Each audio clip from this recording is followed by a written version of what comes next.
Hey, I'm Nick, creator of Define My Day, and I want to answer some customer questions, or when somebody's thinking about using Define My Day, or if they're currently using Define My Day, some common questions that people come up with. The first one that we always get is, why is it 28 days? Why is it not 30? Why is it not 31? Why isn't it more than that? Why can't it cover a quarter or an entire year? So the first answer to that question, why isn't it any longer than a month, as we call it, it's because it's already fairly thick. It's a little bit under an inch thick, and I really wouldn't want it to be any bigger. If it were bigger, then nobody would want to carry it around. And I want to keep all of the parts in here. I think the process is very important. I think it's good to develop discipline and mindfulness. So I didn't want to sacrifice the process. And then we also wanted to offer people some space in the back so that they could take notes. So like I have here, I have different sections sectioned off with tabs, and I take notes in the back of mine so I can carry it everywhere with me, and then I don't have to worry about having multiple notepads or whatever. So why is it 28 days and not 31? Well, the main reason for that is consistency. I want everyone to develop a routine. Now, the purpose of developing a routine is to offload that mental processing. Like, the more we get into a routine, the more efficient we get. And the more efficient we are, the less we have to think, the less willpower we have to use up to do certain tasks. And that becomes a better habit. And then we can use our mental resources on harder things. The things that we're putting down each day as a priority so that we can reach the goals that we want to attain. So with 28 days, somebody can decide that they're going to start on a Sunday, which is kind of the day that I like. It's usually a fairly easygoing day, and at the end of the day, I can plan what I want to do for the book if I'm starting a new book, or then each week I can plan my milestones and plan out that week ahead of time. And I'll give you an example of why it's not 31 and why we don't want to align it to a month. So if you look at my screen here, you can see that, I think you can anyway, let me double check this. Yeah, there we go. All right, so you can see that the month of December starts on the Sunday, this coming Sunday, right? Now, that's perfectly fine. We can start a book that day, we can start a fresh week that day, and we can plan it out. Now, but as we go into January, if this was 31 days, then we'd be starting our next book on January 1st. We'd be planning our entire month on January 1st, and then we'd also be planning our milestones for each upcoming week on the Wednesday of each week. So now we're used to doing this planning on Wednesday. And I don't know what your Wednesday is like, but my Wednesdays are a little bit hectic. Usually by the end of the day, I am not in the mood to do any more work than possible, or than needed. So, and then at the end of January, now the first of the month is on a Saturday. Saturday nights, I'm not thinking about planning much. So Saturday nights now would be the anniversary date for the book. So I don't want to get into that. My goal with this, with all of this, is to help the user build routine. I don't want them to have to continuously change when they're going to be planning their next week, next month, all of that. So it is set for 4 weeks. It really only adds one book to the entire process for a year. And it helps build that consistency. So now, going into any week, I know that my Sunday night, I block off 15 minutes in an evening, and I can plan out my next upcoming 7 days. And if I'm starting a new book, I can give that broader perspective, the next 28 days, the bigger goals that I'm going to be planning. So that's the main reason it's 28 days. It's all about developing that efficient routine. And I want to take the time now to say thank you for everybody that's joining me right now. It's good to see you on here. If you have any questions that I have not answered, please put them in the comments, and I will try to answer any questions you might have going forward here. Hey, Tamara, good to see you. Thank you for being here with me. And I'm trying to, the software updated, so I have a new way of looking at these comments, so I apologize for that.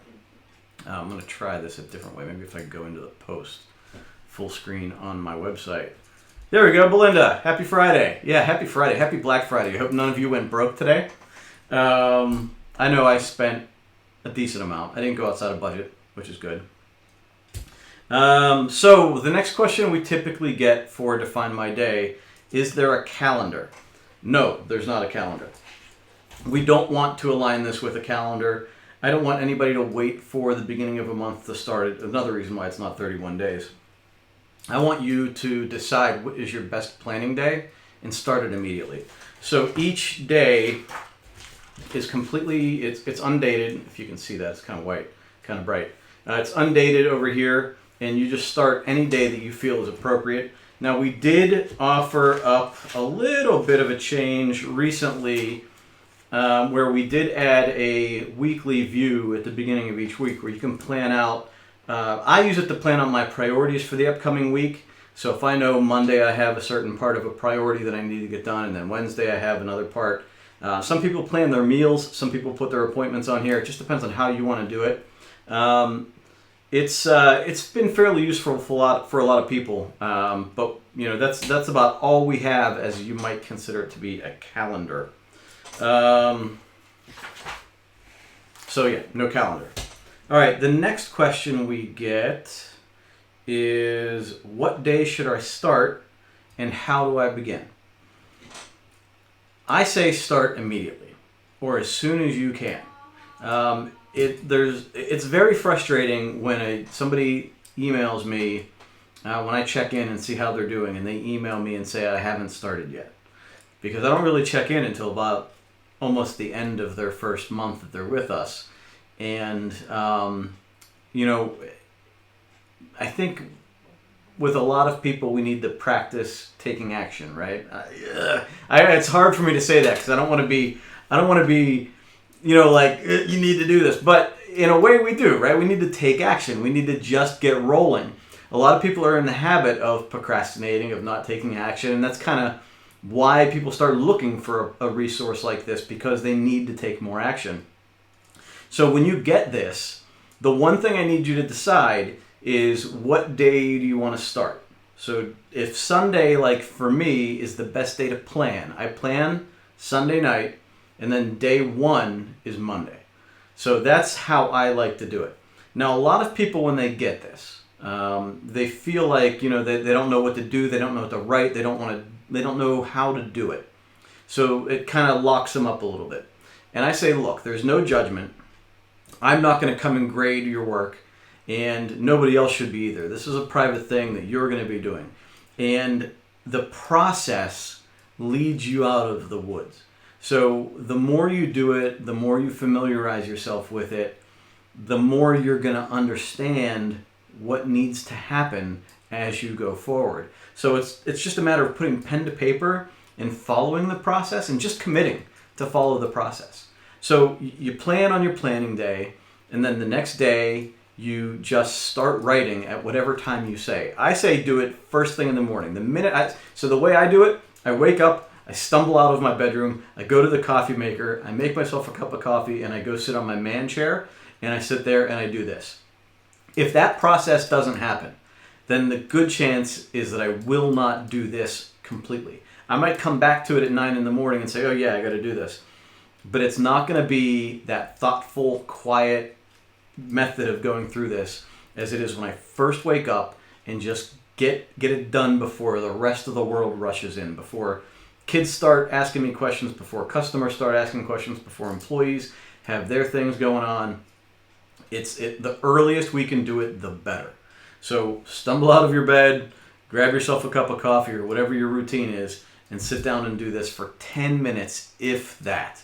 It doesn't take much. Just write down, and then at the end of the day, you just have to review what you did and how you did, and look at it without judgment, but know that there can be improvement someplace, and you just keep doing it. And the more you get into the flow, it's like a train coming out of the station. It takes a while to gain speed, but once you get rolling, you're going to be in really good shape.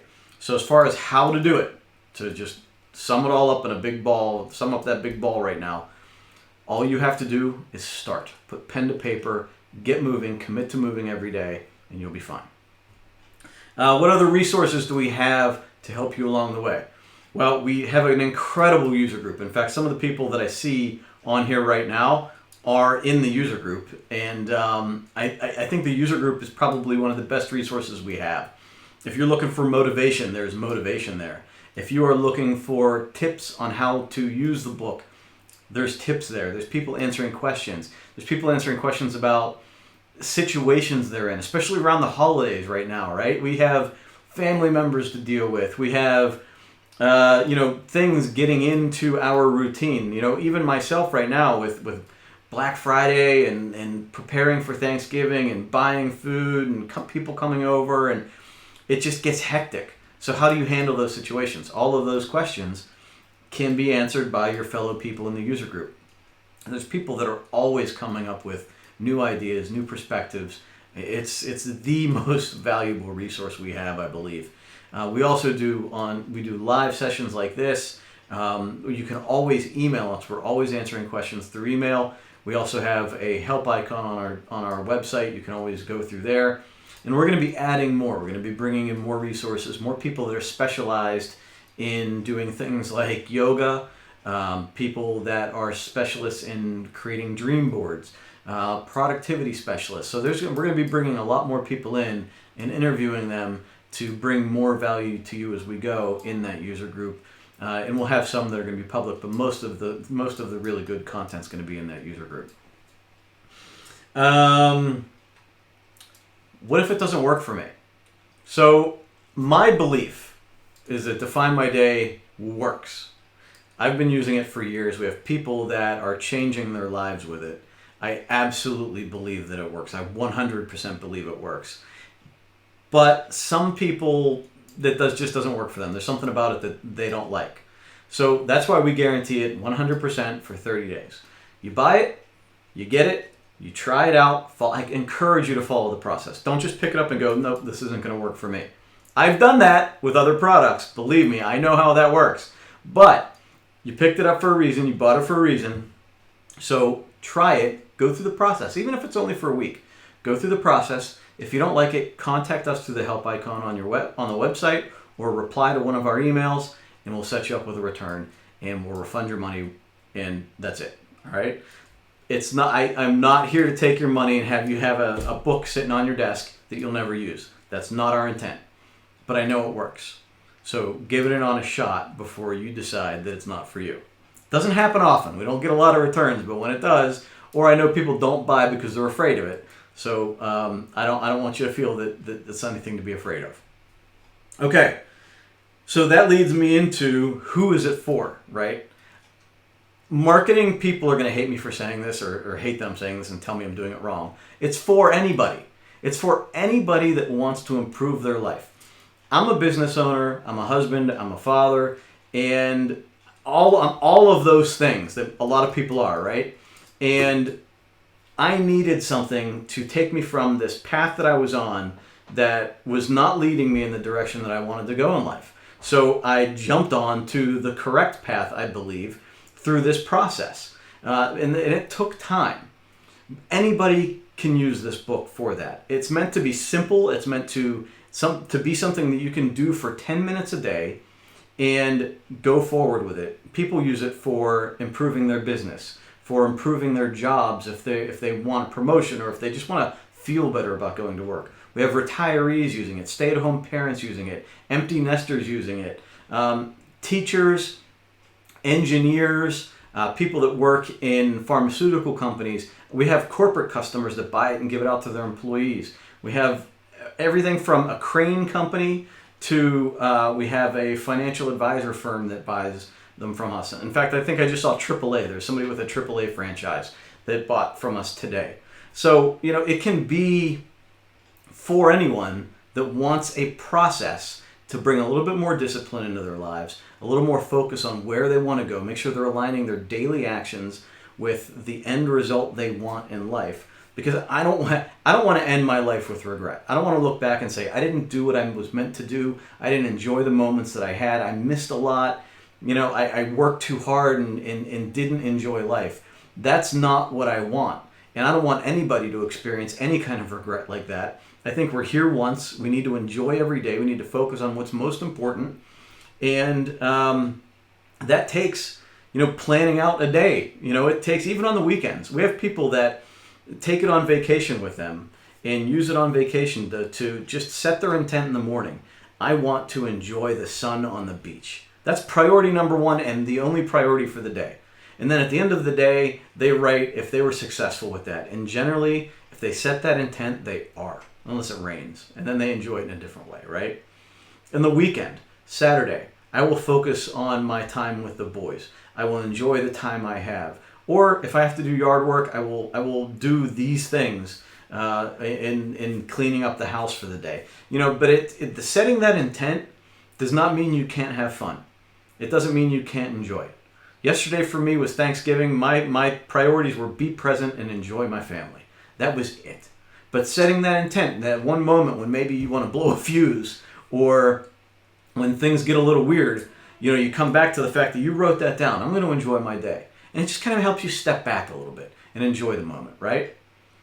Now, one of the topics that came up in our user group was dealing with, that Uncle Larry, that guy that's always making rude comments or is always like pro or con the president or wants to talk about some sort of political discussion that gets everybody all fired up, right? We talked about that and setting the intent in the morning. I'm not going to let Uncle Larry get on my nerves. I am not going to engage in a discussion. You can set that sort of priority, or I will let things go. Whatever it needs to be, you can set that intent and it has that positive impact on your day. So who can this be for? Anybody that wants a simple process that's going to help them focus on what they want to be, the person they want to be moving forward. Set that intent every day, go down that path that you want to go on. That's who this is for. And I've tried other products, but they always seem to add too much to my day, and I needed something that would not be too onerous on my time, would not make more work for me. So that's why I created this.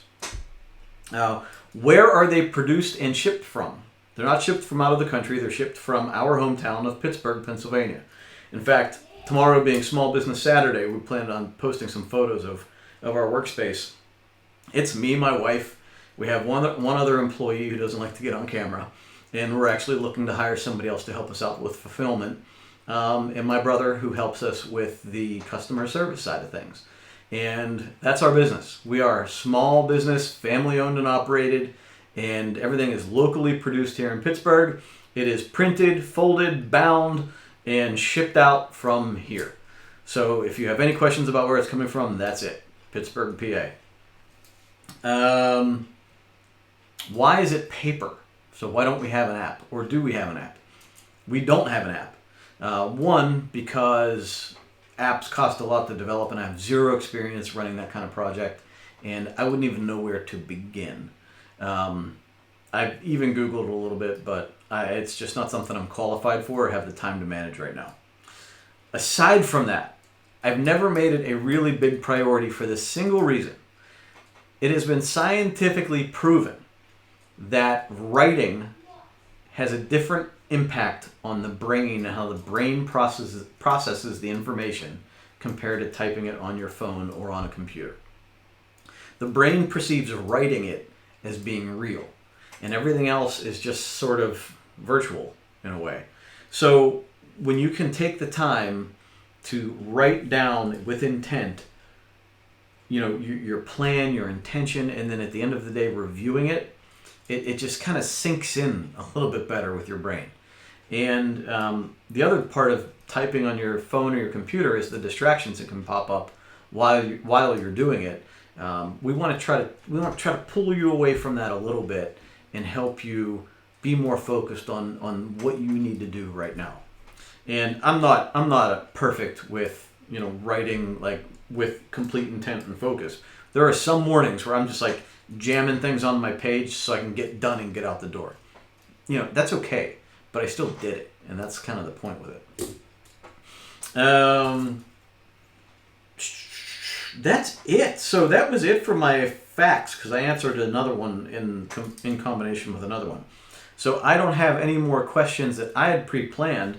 Do you have a question for me? Is there anything that you would like to know for those people that are on here right now? While you're thinking of a question, if you have one, in the group that we were doing with this, a question came up about maintaining a diet through this season. And That's a hard thing for a lot of people to manage, right? We don't want to get too far off, of any meal plan that we're on, and that's probably the biggest area where I struggle right now, is my food, my eating, and I think it's just that, like, not going overboard, like not saying, okay, well, now I blew it, so I'm just going to really blow it out. I think it's that idea of handling it, like being a little, and do it in moderation, right? So yesterday, my goal with eating Thanksgiving dinner was that my intention was, I'm going to put only on my plate what I feel is appropriate to eat, and I'm not going to go in for seconds. I'm not going to get ravenous. I can always have more tomorrow or Sunday. There's always going to be leftovers, right? And so I'm being a little graceful with myself in that area, and just allowing myself to, eat a little more carbs than I normally would, and still, be healthy, and not blow it out of the water so that January 1st I feel terrible. The other thing that we touched on was the family members that we were going to be around. The Uncle Larry or the person that you're going to have a hard time with. And I think that's setting the intention that we talked about before. When they're going to bring up politics, we're not going to bite. And there was a strategy that I related to somebody yesterday to use that I found really effective, and it's effective just about in any area. Whereas if you imagine that you are a scientist and you are just here observing the person or people around, and they're basically a subject to observe. And if you do that, all the little mannerisms they have, all the things that they bring up, and you sit there and you're just sort of curious, like, why would they bring that up? What are they trying to do by saying that? And you just separate yourself, you pull yourself out of the situation, you don't take it personally, and you're just sort of treating them as a subject. And you might be objectifying them in a way, I guess, if you want to look at it that way, but it's better than diving all in on a really negative, toxic situation. So observe that person as if they are a subject to be observed, and all you're doing is sort of watching how they behave in an environment, stimulus and response and all that sort of thing. And you're not jumping into the conversation with them. You're just sort of letting them do their thing. So that was sort of my that was a big one. The other thing was, handling seasons. Like right now it's hard because there are a lot of things getting in the way of maybe what we want to accomplish. Where we want to get stuff done for work. We might be closing out a year at our job, but there's also a lot of parties. There's a lot of distraction. There's a lot of gift buying. There's a lot of things going on. People coming into town. Maybe you're going out of town. And I think we put a lot of pressure on ourselves to work really hard at whatever we're doing, and we always make, even if it's preparing meals or inviting guests into the house, we have this pressure on ourselves that we need to do it perfectly every time. And I think we need to understand that that we can't always be perfect. We can try to maintain a certain level of consistency, but things are going to happen that are going to knock us off. And as long as we're doing the baseline things that we need to do, we don't have to do it perfectly. And then we can get back down to business in that other area as we feel it's appropriate. So we have to allow ourselves to be off a little bit in one direction. We can't be completely balanced. We sort of need to, be gracious in that regard, and give ourselves some grace. The other part of this that we talked about yesterday was the idea of working hard. And this doesn't necessarily have to do with the holidays, but a lot of people grow up with this mentality of you have to work, and you whether it's you're an employee for a company and you're working really hard, and you just believe that you have to go to work really hard, and come home even if it's damaging for yourself. And I think that's where we have to draw the line. If you feel that the amount of work that you're doing is too much, if it's having a physical or mental toll on you, if it's taking that toll on you, we need to back off and rest and recuperate. this conversation came around because somebody was not, they had made a priority to do their art. And I don't remember offhand what the art was, but, whether it was painting or drawing or music, whatever, they made it a priority to do that, but work kept getting in the way and they never did it and they regret that they were never doing it. And they found that to be rejuvenating and they were just not getting there, right? They were not getting that time in. And I think it's incredibly important for us to realize that that's not slacking off. Doing something like that is not slacking off. Enjoying something that rejuvenates you, whether it's a walk in the park or playing with your kids or performing your art or painting, whatever that might be, if it's rejuvenating for you, then you can take time to do that and then get back to working later on. And when you come back to work, you're probably going to be more fresh, more efficient. You're going to be able to focus better. So allow yourself that shifting of gears. Now, what happens a lot of times is that we mistake slacking off for rejuvenation. So a lot of times we might watch TV or do something that's just wasteful of our time, and it's not rejuvenating. In fact, it compounds the stress because we might actually be creatively avoiding what we need to do, and when that happens, then it makes us more oppressed, and it makes us more stressed out, and then work has a bigger negative impact on us. So we have to be careful about that work and play balance. Sometimes play is actually damaging us rather than rejuvenating us. And then the last thing I wanted to relate with this was another person I saw. They were at work and their son came in and brought their grandson, and they took time off, took a long lunch break to hang out with their son, and it kind of kicked the project a little bit. Not a project, but whatever they were working on, that kind of made them a little bit late doing that. Not to the point that it negatively impacted their work, but just they didn't get it done in the time that they wanted to. And my response to that is, that's okay. Because we do all of the things we do with our time to be more efficient so that we can make more time to be with the ones we love. So our priorities, if your priority are your kids or your grandkids, then when something pops up to be with them or where they need you for anything, even if it's an illness or something, then you can be there because of how disciplined you were and because you have things in order before all of that happened. It's when we procrastinate with work or don't get our work done on time or don't address the things that we need to address, and we're putting like kind of the slacking time before the work, and then when something pops up with family, then it throws everything off because we didn't have it all done, we didn't have it all in order in the first place. So we have to allow that, we have to, if we keep things in order up front, then when those things come up, we don't have to feel guilty about those things coming up. We can address them and we can say, look, I've done what I've needed to do up until this point, so now I'm going to shift gears and I'm going to focus on this other person, or I'm going to focus on this other thing that needs to happen. So we can, if as long as things are in order, we can do that.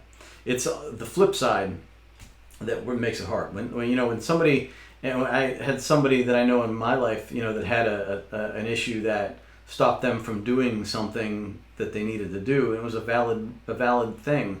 But the problem is there was months of history beforehand of not getting things done, and so when it came time to give this person some leniency on this one mistake, there were months of issues beforehand. So this valid reason right here, there was a track record of a lot of things going wrong. So we want to make sure that we have our things in order so that we get some grace and we can allow some grace when it comes time to do it.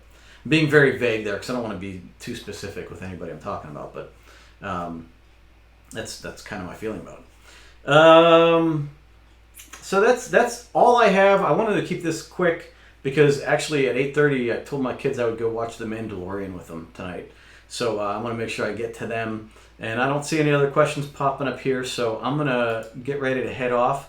I appreciate you spending time with me. If you do have any questions that you think of watching this later, or you didn't get to me in time, please throw it in the comments and I will certainly get to it.